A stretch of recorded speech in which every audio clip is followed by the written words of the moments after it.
Hello,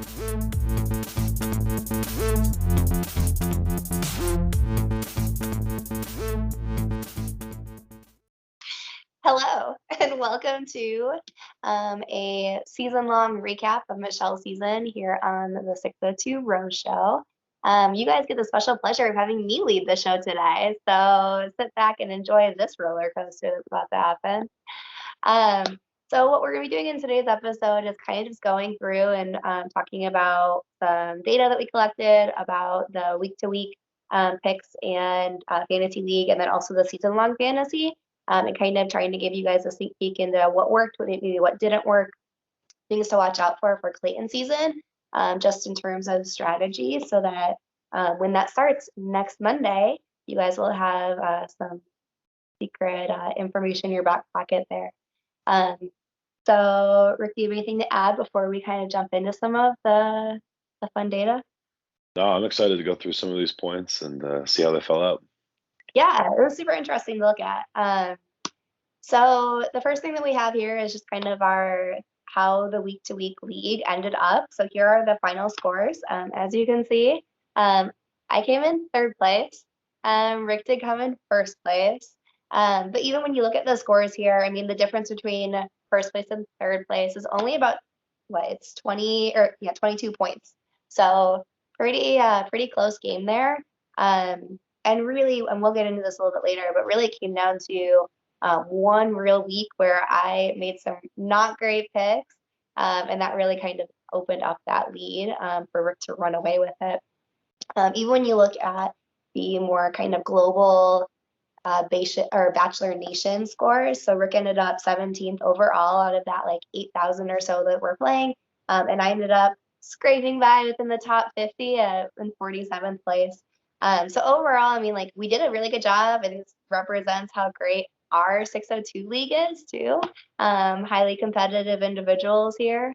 And so for those of you wanting to play for Clayton season, please do join us. We'd love to have you not only in the Bachelor Nation, but also in our 602 Row Show league, just to, give us some more competition. And really as tight as the overall points were, if you look at the weekly averages there, that tells you on a week-to-week basis how close this was. Yeah. And that's part of what we talked about toward the end of the year, and I'm sure we'll get into a little bit later in this show, but it's picking your spots. It's taking guaranteed points where you can find them, and then finding those opportunity spots where you can jump up. Those standings pretty much held from week 2 or 3 through to the end of the season. Yeah. So I mean, that's really the margins you're working with in any league at the tops of your leagues. It's going to be all people that know what they're doing, know what they're talking about, and you got to pick your spots. Yeah, absolutely. And that's why, I mean, throughout the entire season of Michelle's, you heard us every single week kind of talking about our strategy for picks, and talking about that difference between like, do I want to go safe? Do I want to go kind of more data driven? Do I want to go with what I know? Or do I want to go with what I hope happens? Do I want to go with the potential for drama? Because that could put me up in some higher points. It could kind of jump me up. Or do I feel confident in taking that potential upset too? That might come with that riskier choice. And that conversation, guys, for anyone transitioning from traditional fantasy sports or into traditional fantasy sports, that whole conversation is floor versus upside. Mm-hmm. Do you take the safe points that are guaranteed to be there, or do you take a shot? And really, it depends on your situation, depends on your matchup, depends on what you're trying to do with your points. But that's a direct analogy between fantasy bachelor and traditional fantasy sports. It is truly floor versus upside. Yeah. And at least, I mean, in our league right now, for now, there's no money involved. So really, when you're making that choice, it's really based off of pride, right? Like how much pride do I want to lose here? That's almost more valuable than money. I mean, I think it depends on who you're talking about, and again, who you're up against.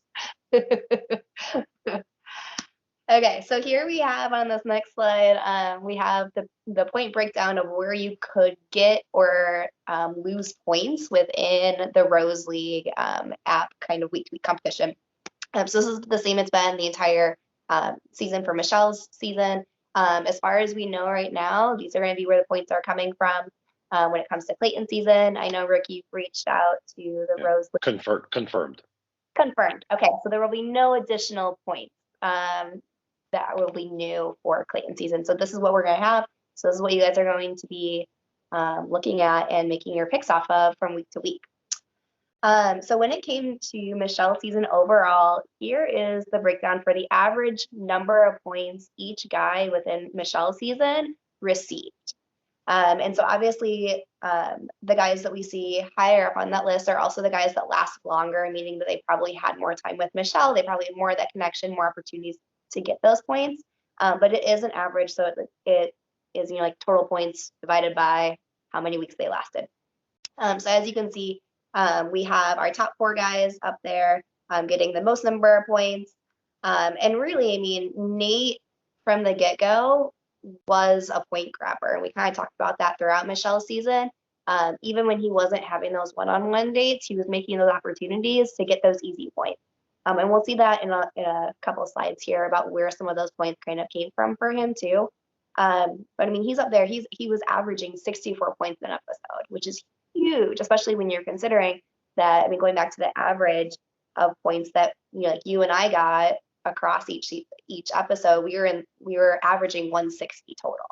So out of our 6 picks, having Nate who's averaging 64, I mean, that's huge, right? That's in between a third and a half of the total points that you and I were getting each week. And so having him on your lineup every single week was huge. And we talked about that throughout Michelle's season. Like if you can zero in on who the big point grabbers are going to be, you can zero in on who is going to be that top 1 or 2 like people within a season early on, then you can kind of get those averages pretty high too. One of the surprises for me within this average points was actually Jamie. So Jamie ended up falling 6th overall for average points. He averaged 23 points in that. I think he went home after, I should have looked at this. I think he went home episode 4, I want to say. Yeah, I believe it was 4. yeah. And so for him to have that many points early on, and to, I mean, again, especially compared to some guys who stayed much longer than him, to be making that many points across those 4 episodes was huge. And so again, he was a good guy to have early on within those lineups. Otherwise, I think the points kind of fell approximately where you would expect them to. But I think especially with Jamie and Peter kind of being in that 6th and 7th place there really talks to or speaks to when you can find those drama people, having them in your lineup can be huge. Anything you wanted to say about the average point breakdown? Yeah, the 2 things that really jumped out to me, one was Nate and his complete domination. That point Yeah. spread is massive. Yeah, it's bonkers. To be able to bank that every week is everything. So identifying that early, like we did, and locking him into lineups regardless of what the previews were seeing, regardless of what else we were seeing on a week-to-week standpoint. And you heard us both say it several times throughout the season. Got to have Nate. Have to have Nate. Yeah. It doesn't matter what's in the preview. Doesn't matter what's going on, because it didn't even matter if he was on dates. He'd take advantage of the rose ceremonies. He'd take advantage when she's coming to pick up a different guy for a date. Like those type of points, you if you can identify something like that, you have to lock it in. The other thing that really jumped out to me was Pardeep falling so low. Yeah. He didn't do a whole lot on the show. He wasn't someone that we were focused on, but he lasted several episodes. And so for him to average out so low really shows you not only he wasn't doing anything at all, but when he was on camera, he was scoring negative points because he's offsetting Rose points. So for that average to fall so low, I was surprised when I first saw that. He hadn't been someone I'd thought about since night 1 because we knew he wasn't going to do anything. Yeah. But seeing that level of self-sabotage, balancing out Roses, I was really surprised by that point level. Well, and I mean, to that point too, I was surprised at Romeo being up as high as what he was, because he was someone else who like seemingly didn't do much on the episodes. And yeah, I mean, he's within that top 15, right? And so yeah, just that curious point of like, where did those points come from? And like, again, what are they doing when they have screen time? Because just having screen time isn't enough. when it comes to points. So looking at kind of where like some of these points were coming from, right? I decided to look at some of the categories that I thought were most interesting based on some of the conversations that we've had, and then also just my own curiosity. And so we have a couple highlights here. So the first, I called this one the makeout kings. So these are the guys who were able to steal Michelle and have on-screen kisses or makeout. And again, you didn't get points for each kiss. You got points for like separate kissing events, right? And so if they had a huge long 5-minute makeout session, that counts as one makeout, one kiss. Versus if they're able to get like little pecks in throughout the episode, then that's going to be more points for you. And so number one kisser was Brandon's, and he ended up kissing Michelle 69 times over the course of the season. Nate Nice. came second. He had 60 kisses or makeouts, and then Joe came in 43rd. Or I'm sorry, with 43 kisses. And again, I mean, these are also our top three guys, so they had the most amount of opportunity because they lasted the longest. But I think what actually surprised me more, because that's again kind of expected, right? You would expect the top three guys to also have the most amount of physical intimacy with Michelle. But when you actually look at who had those on-screen kisses, only 10 out of the 30 guys ended up scoring points for kisses or makeouts, which means that only 10 out of the 30 guys did we see on-screen physical intimacy with Michelle, which is super surprising because there have been other seasons where the Bachelor or Bachelorette has like literally made out with everyone within the first 2 episodes. And so the fact that we weren't seeing those moments, I think, is really telling of, again, the story that the producers were trying to tell in the season, because I don't doubt that other guys weren't kissing Michelle. I just don't think we saw them, and therefore we weren't getting points for it. Even more than that, out of those 10 guys who were actually that we were able to see those on-screen kisses from, 8 out of 10 of them were guys who had one-on-one dates. And so actually, pretty much like 80% of these kisses or makeouts were coming from guys who had that one-on-one intimate time. And the other two guys, I think each had maybe 1 or 2 kisses throughout their time on the show. And so really like that physical intimacy was predominantly saved for these guys that Michelle had a lot of interest in, which isn't the case for every single season. I mean, already on Clayton's season, we've seen a whole lot of crying and a whole lot of making out. And so I don't expect that to be the case for Clayton's season, but that one really surprised me. Yeah, and it really ties back, guys, to what we've talked about all season, and that is understanding the narrative that the producers are pushing. We've said it a few times, but whatever you think about the lead, whatever you think about the characters, whatever you know about them as human beings is irrelevant. What is the edit and the producers telling you? And the story they gave us from the beginning was that Michelle was this very bold, very confident woman who knew exactly what she wanted and wasn't going to take any of the bullshit. And so it makes sense that what we're being shown is her taking advantage of private time, but being this almost regal, proper, definition of a woman in group settings. And we really did see that. So moving forward, it's really important to ID that narrative early. What are the producers trying to tell you? And that's a season arc, but it's also an episode to episode arc. So dialing into that and understanding what type of edit you're going to get is really going to lead you down the path so you can ID these kind of points opportunities. Yeah. Well, and I think even identifying, as you and I did, like, what do we know about the lead, right? Like, we knew, as you said, that Michelle was kind of this presence, but we also knew that, I mean, like, she's a professional too. Like, she works with kids, she's a teacher. And so going into it, I expected that we weren't going to see a whole lot of like physical intimacy um, or like revealing skin outfits from her, knowing that like she would know that her students were potentially watching, right? Or the parents of her students were potentially watching. And so I do also wonder how much like Michelle's outside life impacted what we were shown within the show, and kind of those moments that she chose to have that physical intimacy versus people who are maybe more outspoken about their sexuality, like Katie or like Caitlin. I mean, we saw a lot of making out. We saw a lot of physical intimacy, especially early on. But again, that fit with their narrative outside of the show as well and what we knew about them coming in. So The next one that we kind of like harkened on a lot throughout Michelle's season was drama and kind of trying to pinpoint where that drama was coming from. We talked about it a couple times on the show, but this was a season where there wasn't a lot of drama, and the drama that was there felt very manufactured. It would only last an episode or two, and then it was kind of no nonsense, right? Michelle caught a lot of those drama people.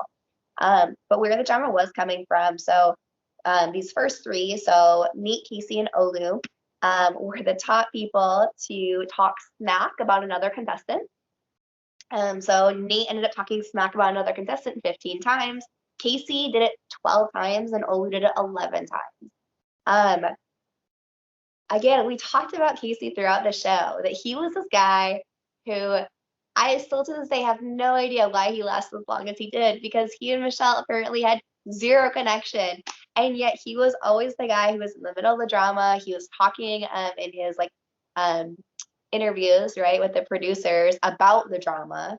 And so that's where these points were coming from. Like he just kind of flew under the radar, but was also this narrator presence, which was a different one. I can't remember the last time we had a character like him who was kind of more of a narrator and would get you Bubba points for doing absolutely nothing within the show. I'm really hoping they do Bachelor in Paradise Yeah. because Casey on VIP kind of just giving that recap like he did every single episode during Michelle's season with the chaos that happens at VIP. I think that would be fantastic TV and fantasy points. No, it'd be hilarious. The second three top guys here, so Nate, Brandon, and Will, this was for top three guys who fought with other contestants or confronted other contestants. And so Nate confronting or fighting someone 8 times, Brandon 3 times, and then Will 3 times. And so Nate overall was a huge drama guy, which I don't think I realized throughout the season, because I think that they were just like these individual instances. Obviously, he had his beef with Chris S. Um, but I was actually really surprised to see Nate in first place for both of those categories. I don't know about you. Yeah, it definitely jumped out to me because, like you said, it didn't feel like it in the moment. There are definitely preview worthy throwaway scenes that these things occurred in. But we were given a very different edit of Nate in the macro, and I feel like I for one overlooked his impact there, masked within his total points. Yeah. But yeah, I mean, looking at it after the fact, it fits more my head narrative for Nate than the Bachelorette narrative for Nate. Which is also fair because that's important too. Okay, anything else you wanted to say about drama there? Uh, no, nothing really for Michelle's season. I think they're gonna make up for the lack of drama in Michelle's season in the upcoming Bachelor season here. Yeah, yeah, I expect these numbers to be much higher. Okay. The next one that we have is most likely to lose points. So we talked about this, like throughout our season, and you had brought this up, I think, like midway through, about how many points Brandon had lost for being such an insecure worrywart of a baby. And so you can see here, Brandon did top on the list for most likely to lose points. And so the way that I calculated this was I took the 4 categories of how people could lose points minus going home. So I didn't include going home because that's just like a throwaway. So this is having an awkward conversation with Michelle, or I think actually I don't think it's with Michelle. Just having an awkward conversation or interaction, expressing like a negative emotion like anxiety or worry or jealousy, um, talking about or being accused of having ulterior motives, and then snitching on another contestant to Michelle. And so those were kind of the 4 ways that these guys could lose points. Um, all 3 of our top hitters here, so Brandon, Nate, and Joe, they all lost their points for those top 2 reasons. So having awkward interaction or expressing anxiety or jealousy. And so overall, Brandon did those 2 things 27 times. So over the course of the season, he would have lost you 54 points, which, I mean, in the grand scheme of things, doesn't seem huge, especially when we're looking at him scoring an average per episode of 44 points. But I mean, again, when you're looking at like our league, for example, right, where the difference between first place and third place is 22 points, 54 points is huge. And if you're grabbing Brandon and adding him to your lineup on a week where he is having more screen time and he's doing more of that shit, then you're gonna end up losing more points. Nate ended up having those top two 15 times, so lost 30 points over the season, and then Joe ended up losing 24 over the course of the season. Some of the other guys who ended up losing more points, who didn't make the top three, were Chris S., Jamie, and then Markin. And again, those were some of the drama guys, of course.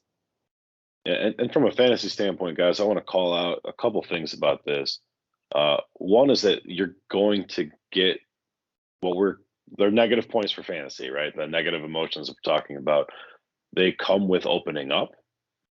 So the closer you get to opening up to the lead, the more of these types of feelings are going to come up.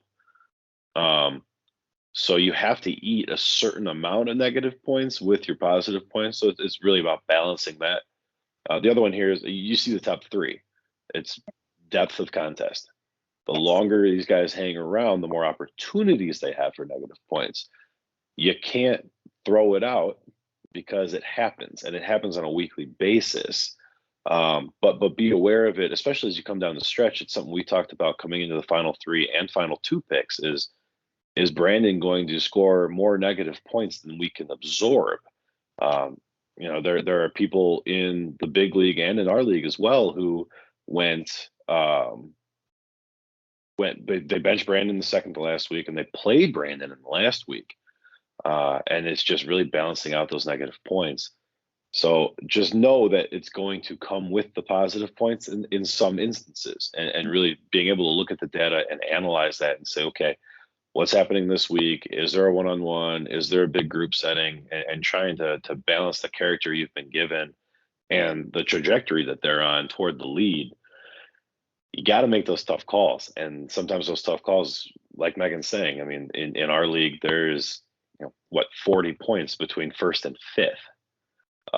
So you really being able to identify those opportunities is everything. It's huge. So the narrative matters, understanding the characters matter. Again, it's a show about love and romance, but I mean, we are here for the fantasy picks. And you have to understand the characters, not the men, because I wouldn't want anyone to try to understand these guys. but you have to understand the character you're being presented with and the opportunities that gives you. Well, and again, I mean, we talked about it, I think, surrounding the Chris S. drama, because there was a week where I was debating whether or not to put him in my lineup, and I ended up not putting him in, even though we knew that drama was happening, because there was, like, that balance wasn't there, right? Like, I was expecting, which he did, he ended up eating more points than he gained from the drama. And so you also have to look at the way in which those drama moments are presented to you. Is it going to be fighting and talking smack and crying and swearing, which are going to get you points, or is it going to be maybe more of these like uncomfortable, awkward experiences, like that anxiety or jealousy, or people calling you out for shit, or you being a sneaky snitch? So I will take this opportunity to say, for the first time of a few times in this episode, I'm sure, scoring system. Yeah. You have to understand your scoring system. Some leagues, you don't lose points for going home. So you can absorb a little bit more of this negative stuff to try to churn up some of that drama. We obviously focus pretty heavily on Rose League because they do such a nice job, which is the official plug, because I heard from a little bird that 602 Rose Show will be a featured league for Clayton's season. But know your scoring system, know the site that you're playing on, and how they score things out. Because if you can get one of these high drama guys and not lose as many points for them being sent home, it flips the whole thing on its head. So that's the one thing we are talking very specifically for this season in particular about the Rose League, and then about Fantasizer season long. But your scoring system might be different. There's several different options out there, some of which we plan to explore this season and at least give you guys some exposure to. Might not cover them in full. But as Megan's speaking to, you have to understand where you can eat those points so that you don't end up upside down on a guy that you picked because he had anxiety and then went home. Yeah, absolutely. Okay. Anything else to say about these top 3 categories? Were there any others that you saw that you really enjoyed or surprised you? No, I mean, we talked a little bit in the finale review of the difference in points between Brandon and Nate, just from the proposal to Rose and getting sent home ended up being more than the difference in the points. Yeah.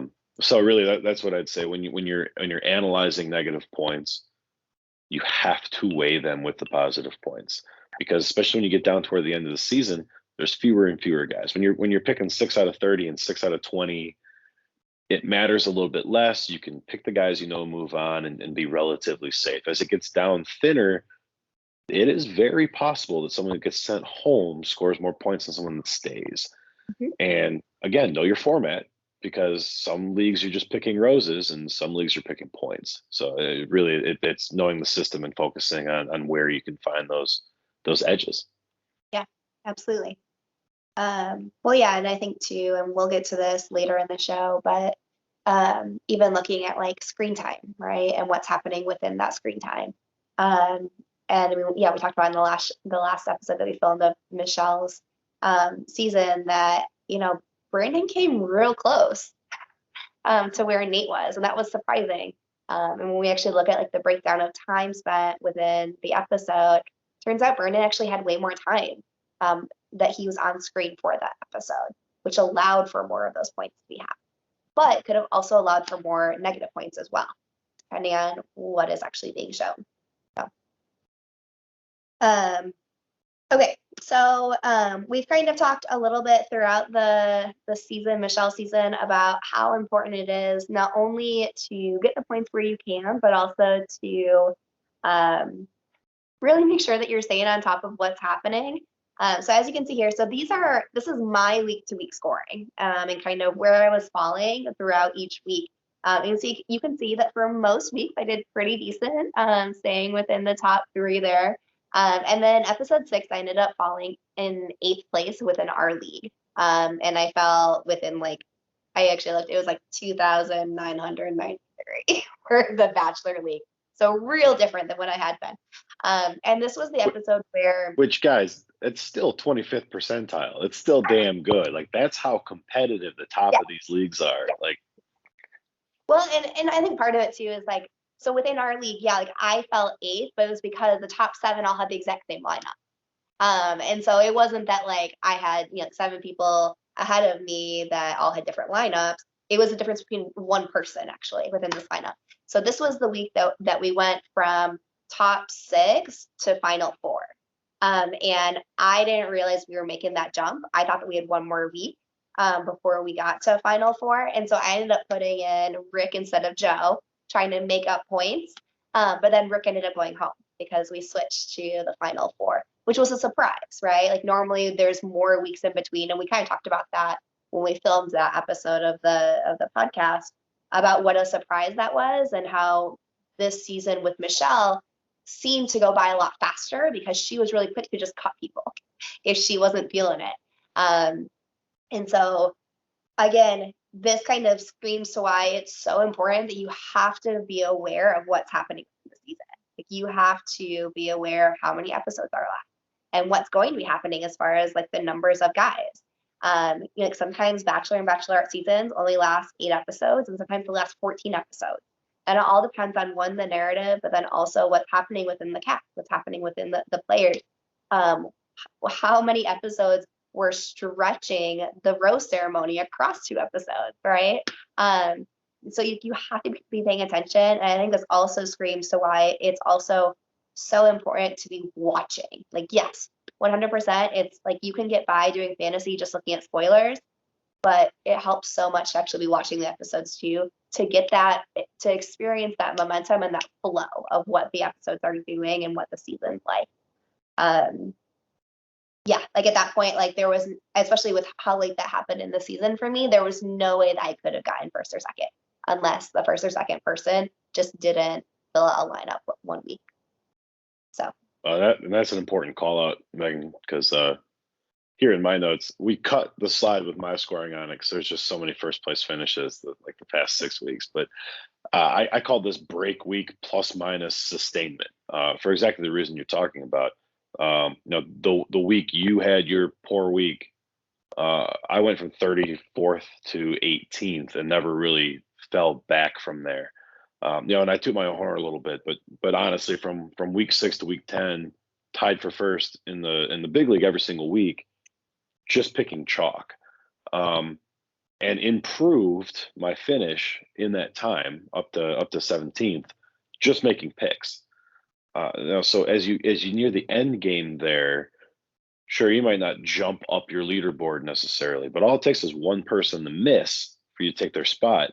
Because if you take the chalk and they don't set a lineup, or you take the chalk and they get cute, you're going to have that opportunity to move up just by setting a lineup, just by doing the right thing.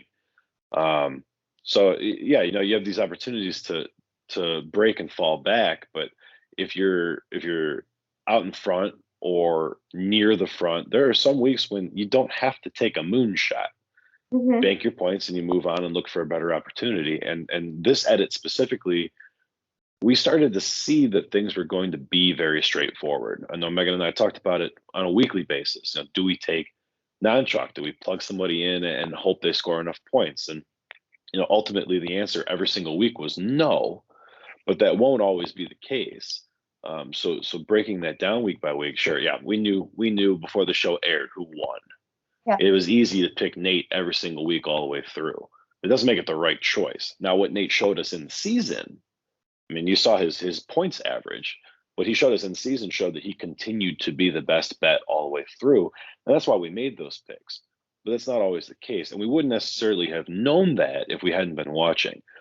Brandon was somebody we knew was final two, but who looked really suspect the entire way through and had us questioning final six, final four, final three. He had us questioning those spots, and usually ended up being the right play. He outscored Joe in final three and came really close to beating Nate final two, but Nate was still the right call. So, like Megan's saying, if you're watching the show, if you're actually dialed in, you're going to have that minutia, the episode to episode flow that you can't capture anywhere else. And like I said, we knew the final four, the final three, the final two, the final one before the season aired, but that doesn't necessarily mean that that's where the points are going to flow. And from a fantasy standpoint, again, know your format, because if it's not just roses, you have to work these points. You have to work opportunity. Yeah, absolutely. Yeah, and again, like take the gambles where you can, right? Like even the week that I ended up like 8th in our league and 2000 something in the Bachelor Nation League. Again, I subbed one person for someone else, and just because I was trying to make up points and be cute. But I also knew that regardless of what the gamble was, that I wasn't going to fall that far, right? I mean, even within the final rankings, like I ended up 3rd in our league and 47th across the Bachelor Nation. It was because I knew that I could take a loss if it came.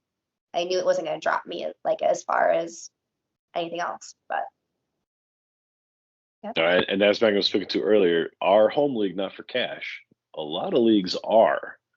So this is something that normally, when you're talking about new people for fantasy football, fantasy anything really, but we'll focus on football because that's where I do most of my work.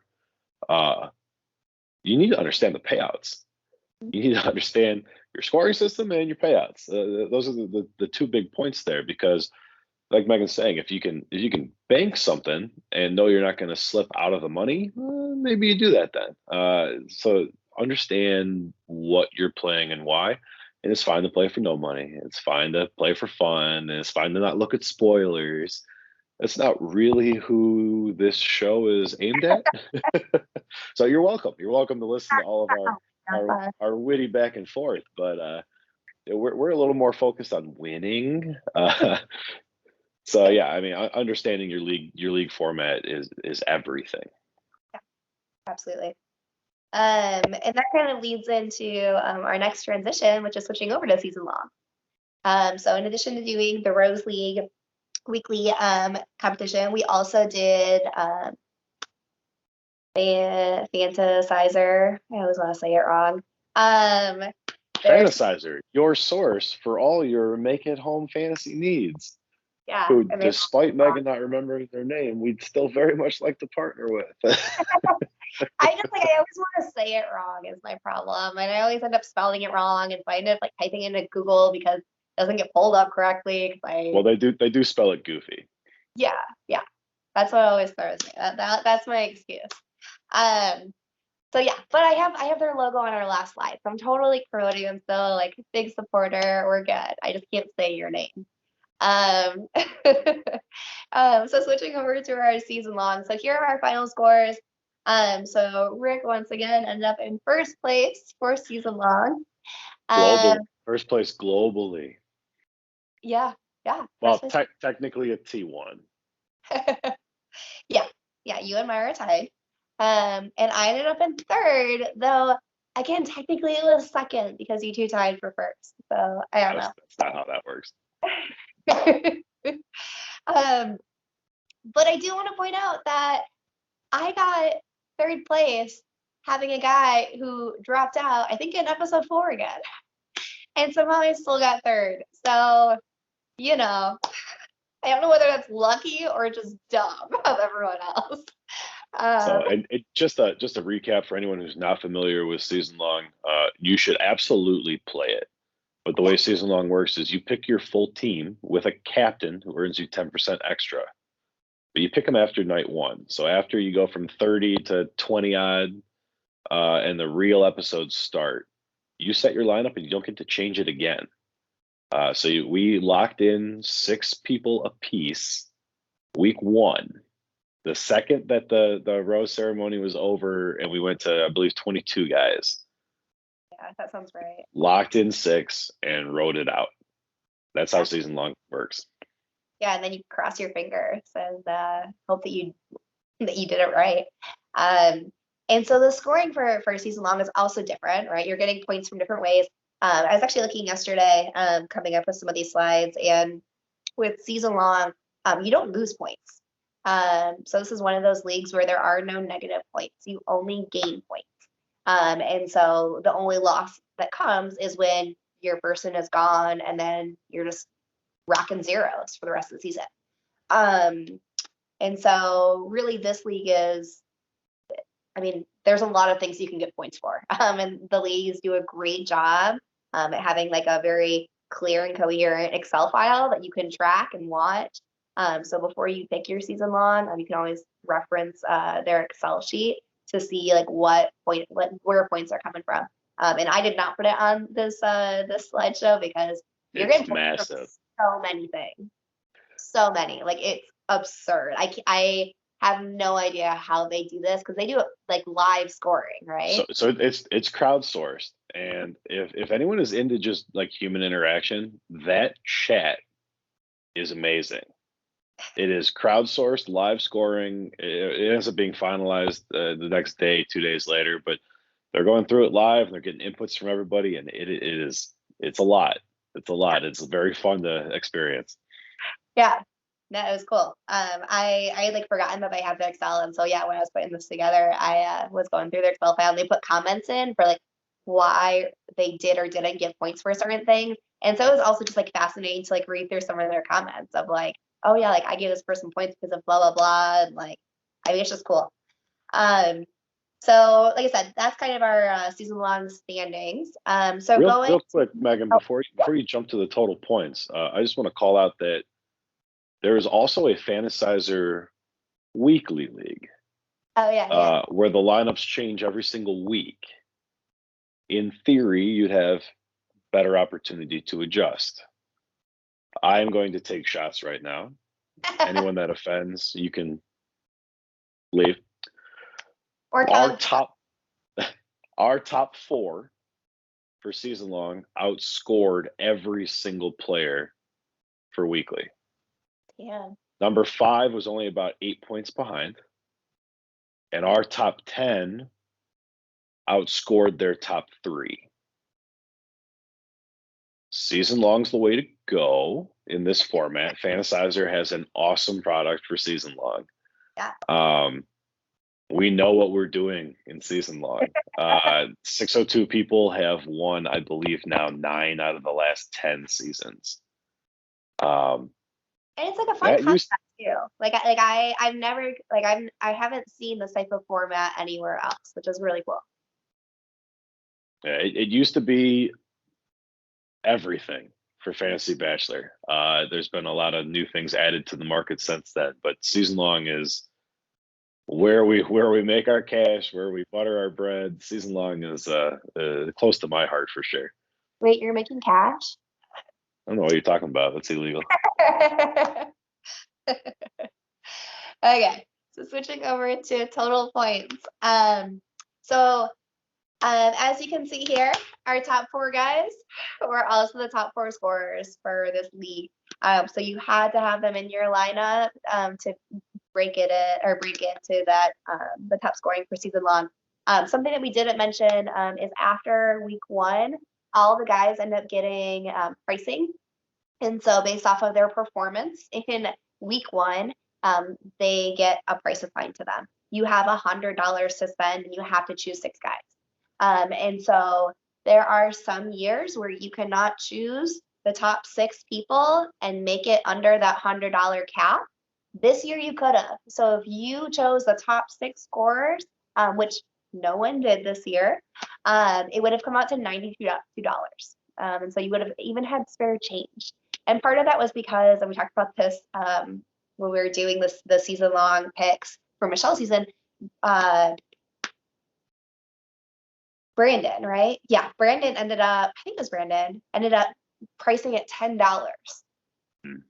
So your second place dude, because his week 1 performance was shit, he ended up pricing at $10. So he was a super cheap guy to pick up. And that was part of what made it possible to grab that you could have grabbed those 6 guys and still come in under that $100 cap. So yeah, I think for me, Martin scoring as high as he did or getting as many points as he did was a surprise.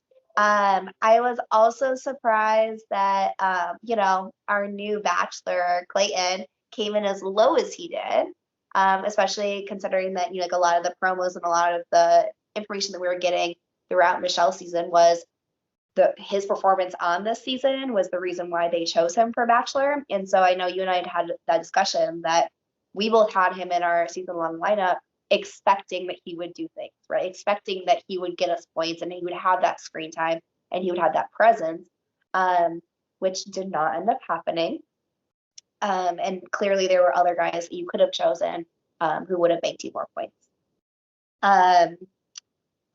Any surprises for you on here or anything that you wanted to add about Yeah, I mean, the big one for me was the Clayton one you just spoke to. Obviously we're building these lineups knowing most of the spoilers of the season, but not necessarily rose ceremony to rose ceremony stuff. So generally speaking, you want the next Bachelor, Bachelorette in your lineup because they're going to have a favorable edit, which gives them more screen time.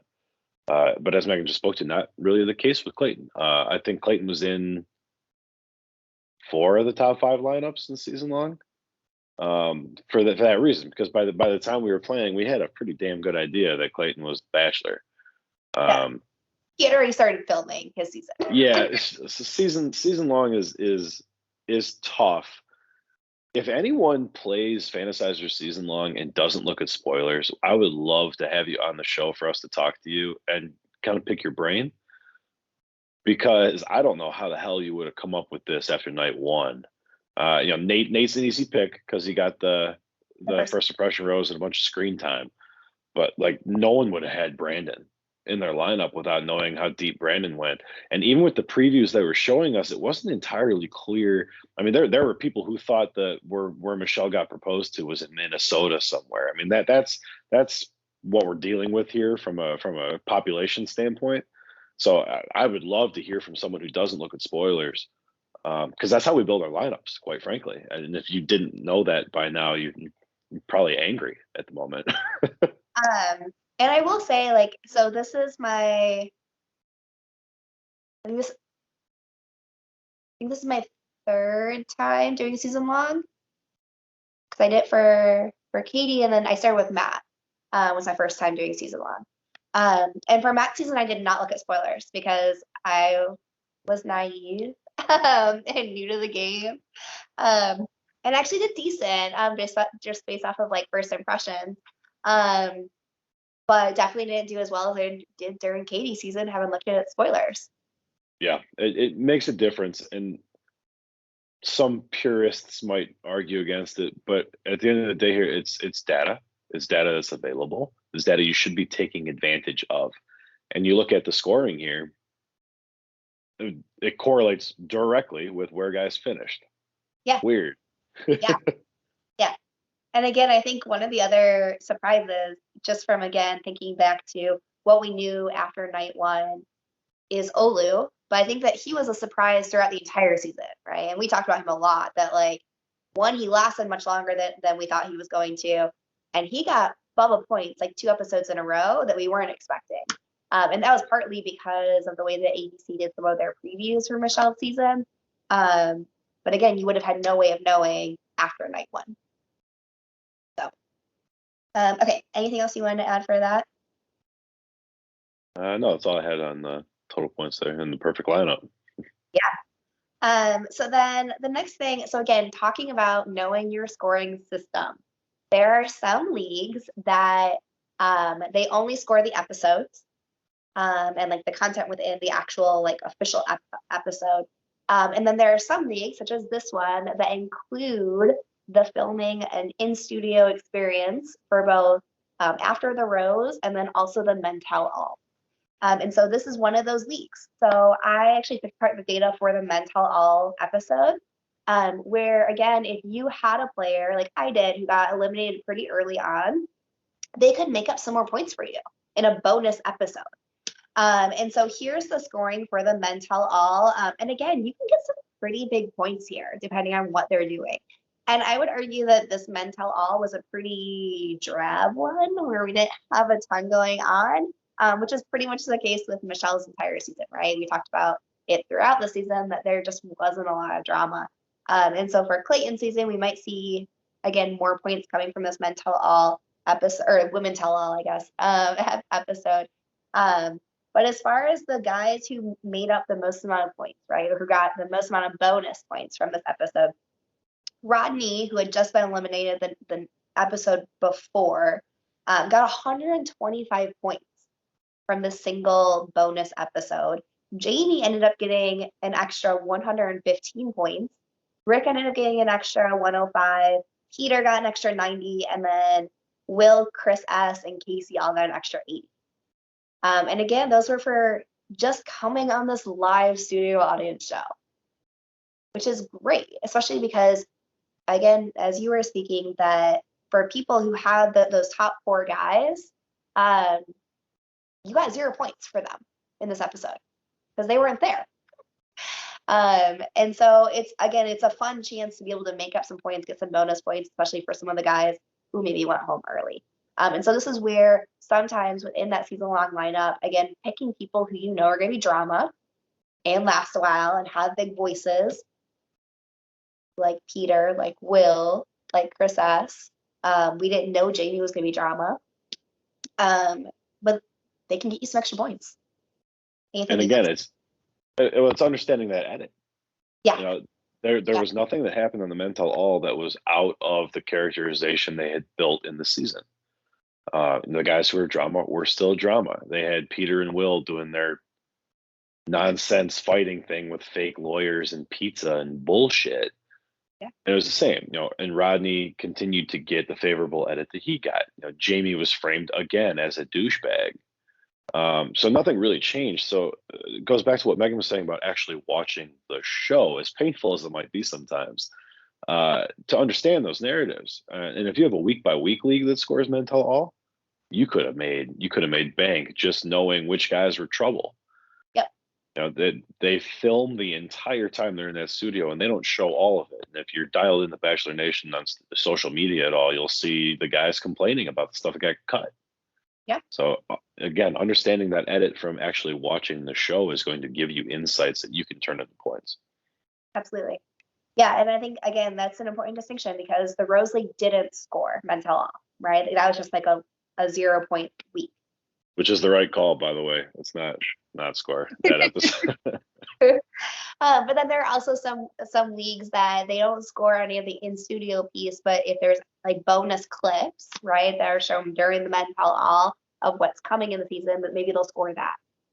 And so again, just be aware of how your league, how it's being scored, and what system they're using, because you don't want to miss out on those points if they're there. So then that's kind of all that I had talking about season long. Did you have anything else that you want to talk about season long picks for? Any like data or notes? No, guys, we'll get a link out after episode 1 for Clayton. I would highly recommend playing season long. It's a different way to train your brain to think about the season. It's a little more fantasy oriented. You can go week to week and just pick your favorites and have fun with it. If you want to do fantasy Bachelor, Bachelorette, season long is a great place to start. It's a great place to kind of hone your craft because you can't make changes. You have to put in all your research ahead of time. You have to kind of understand what narrative they're pitching us in previews, and you have to make your picks and stick with them. So I would really recommend playing it. It's also low impact because you only have to set your lineup one time. Yeah. And then you just forget about it until we talk about it. Okay, so the last few things that I had for us to talk about was kind of just like an overview of the season, because these last two slides, the last two things that we'll talk about, really apply to both the season long and then also the weekly league, right? And so we talked about way months ago. We gave you our initial first impressions of Michelle's guys, right? Having right before week 1, and we kind of talked about some of the themes that we thought would be important, right? Some of the things that we thought might come up a lot, especially just given who Michelle is, again, the narrative that the editors and the producers were trying to make, everything. And so Bachelor Data on Instagram does a great job of compiling all this data together. They have some really interesting data that they put together, and also their visuals are spot on. Love the graphic design of them.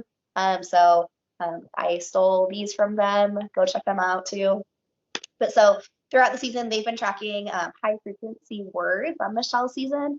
And again, we kind of touched on these in a couple of our week to week episodes. But family ended up being one of the highest frequency word used within the entire season, which is something that we talked about, right? All the way months ago for that preview of the season, as we thought family was going to be an important one for Michelle, an important theme. And it was. And then some of the other high ones were truly, which I don't know in what context that one came up. Connection, Minnesota, scene, vulnerable, journey, et cetera, et cetera. And you can see that throughout the season, obviously some words are higher impact or more frequently used at different parts of the season too. So when we had the drama with Jamie, there was more about here for the right reasons and things like that, versus like later in the season, the word engagement or the word wedding or marriage is maybe going to come up a little bit more. So anything you wanted to say about those overall themes or overall word frequency? No, I just want to echo what Megan's saying about the importance of it. We identified a lot of these words and themes in the preview, and that's where the edit starts. We keep talking about understanding the edit. That's the first piece you get of these guys. They submit X amount of sentences and data about their nonsense, and the producers pick out what they want. So when you see those common threads, apply it to what you know about the season, apply it to what you know about past seasons, because the guys that we're talking about settling down and starting a family are guys that talked about it in the show, and it's the edit that they got. So whether that's them or not, again, irrelevant. Yeah. It's the character you're being given. Absolutely. So kind of tied with that frequency of word use, on this next slide here, we have featured screen time. So we talked a lot about throughout the season about how important it was to actually be on screen, right? And so obviously it matters what they're doing when they're on screen, but if they're not on screen, they're not going to have opportunities to get you points. So like first thing you need them to do is to be on screen. And so Brandon had the most screen time out of anyone, even more than Nate, which I think is huge. And again, if you actually look at the last, so the finale, the fantasy suite date, and then it would have been Hometowns. no hometowns. He wasn't higher than Nate. The episode where it was the six of them, and then Oh, I see it. 6 to 4. He had more screen time than Nate did. They all, like so. The last 4 episodes that they had, Brandon had more screen time than Nate did in all 4 or in 3 out of the 4 of those episodes. And even for hometowns, Nate barely had more than he did. And so again, I think just thinking of the narrative, thinking of where those points are coming from, who you need in your lineup, either week to week or season long. To some extent, you need people who are going to get that screen time because hopefully they're going to do something with it. Well, and guys, you look at that screen time chart, then what does it look like? It looks a hell of a lot like the top of the leaderboard for season long and weekly. Mm-hmm. That's direct correlation there. Yeah. Well, and even, I mean, like when you look at where Jamie falls, right? Jamie got a hell of a lot of screen time, considering he was only there for 4 episodes. 4 episodes, and yet he beat out Martin, Chris S., Olu, Will stayed pretty long, Casey stayed pretty long. So he beat out all these guys who are around at least 2 more episodes than him, just in the 4 episodes that he was there. And he was also one of the top scorers weekly and one of the top scorers for season long. Yeah, so identifying it is important. And again, you got to come back to your edit. What are we being shown? What do they want us to see? Watch your previews, kind of understand the overall system, right? Like we all know that you go on dates, but there's a very big difference between group dates and one-on-ones from a point standpoint and from a screen time standpoint. And those 2 things are directly related. The more screen time you have, the more point opportunity you have. And then really, if all fantasy is putting yourself in the best opportunity to win. Yeah. Megan, the one thing I want to see that we might have to drop a line in the Bachelor data on, I want to see name mentions. And how that correlates to both screen time and points. Because I would assume that the guys doing the best are the ones not only being mentioned by name by Michelle the most, but also by the other guys. Yeah. So we might have to ask for that one and see if we can get a chart. Yeah, and that might be something that we can get for this upcoming season. I don't know if they would go back for us and look at that and rewatch the whole season to get us it, but maybe we can, yeah, let them know it's something we're looking forward to seeing. Fun fact, they actually pull it from the closed captioning data. Oh, fun. Okay. Yeah, it dumps it into a database and they pull it all out. There you go. Okay, well, is there anything else that you wanted to talk about data-wise or kind of just in this recap of Michelle's season? No, it was a pretty fun season. No, we had the whole season pegged. We did a really good job as a show, as individuals, 602 as a whole. Everyone really had this one pegged, and I think it was a lot of fun to play while we're doing our show. I mean, this is our like 15th year of Fantasy Bachelor, but the first one with a companion show to kind of go along with it and talk through it week by week. And I had a lot of fun with season 1. Yeah, I did too. It was enjoyable. Obviously, I'm excited for season 2. Okay. Yeah. So without me dying, I will say, go ahead and join us, guys, for Clayton season. Our season, well, our preview of this Clayton season, where we recap kind of all of his girls and him, and give our first impressions for what we think is going to be important. What we think is going to happen is up now. So feel free to watch that, maybe on like a good road trip coming home from the holidays, because it's quite a lengthy one. But otherwise, we will be dropping a video with our week 1 picks here in the next couple of days. And then we'll, just keep putting out information. Yeah, we'll get that season long picks out after night 1. You get the benefit of not picking through 33 women. I think it's gonna be 22 when it's all said and done. So yeah, we'll churn it out. It should be a similar format week over week to season 1. But hey, thanks for being with us on this, guys. Yeah. Like and subscribe. Like and subscribe. Read below. Thanks for watching the Rose Show, guys.